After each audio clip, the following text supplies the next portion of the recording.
Yeah, I mean, we were writing it on tour last year. We were touring for a while, and we kind of wrote the song sporadically, and then we went to England to record it. So we spent about a month in the UK in a small town called Hereford, where we worked with an incredible producer named Will Hicks, and yeah, it was awesome because there was literally no phone service. It was in the middle of nowhere. When you went outside this cottage studio, there was like a load of sheep around. That was literally the only thing in sight. So it was nice to kind pubs. of, yeah, and pubs. There was a pub called the Angel, and this restaurant we would go to called Ye Old Steps, which is pretty cool. I kind of miss it.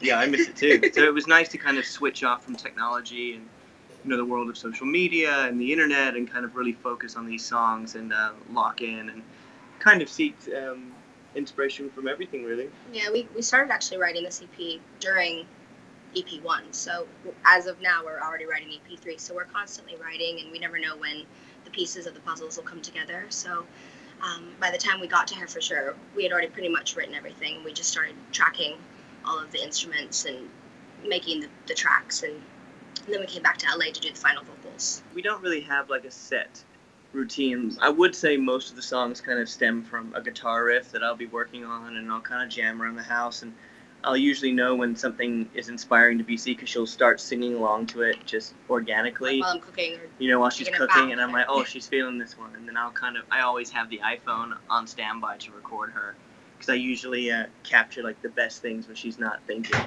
And I have a book of concepts and poems and things that you can always grab to. So sometimes it's like, oh, this idea might go with this track, and we kind of just let it naturally take place. She's constantly writing like poems. I'll find like little napkins and things around the house. I'm like, oh, this is cool. This is deep. Let's do something with this. And he follows me around with a guitar. When the moment strikes, we go for it. Yeah, I hound her in the house. I'm like, what about this? What about this? What about this?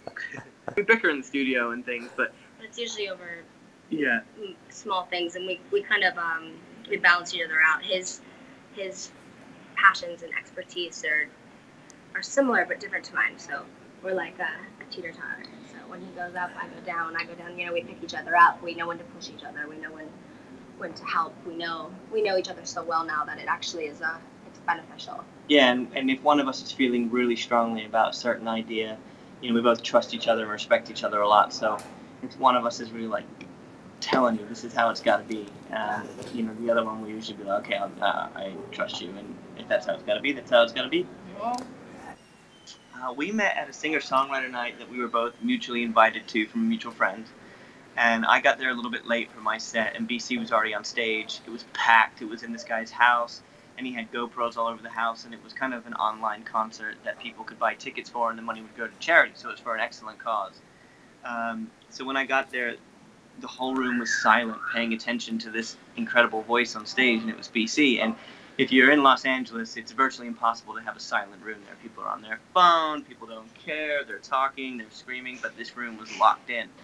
And I remember hearing BC's voice and being like blown away, and thinking to myself, whoever that is, it's got some chops. That's some real vocal talent there. And I just finished a 6-month run on Broadway playing Frankie Valli and Jersey Boys.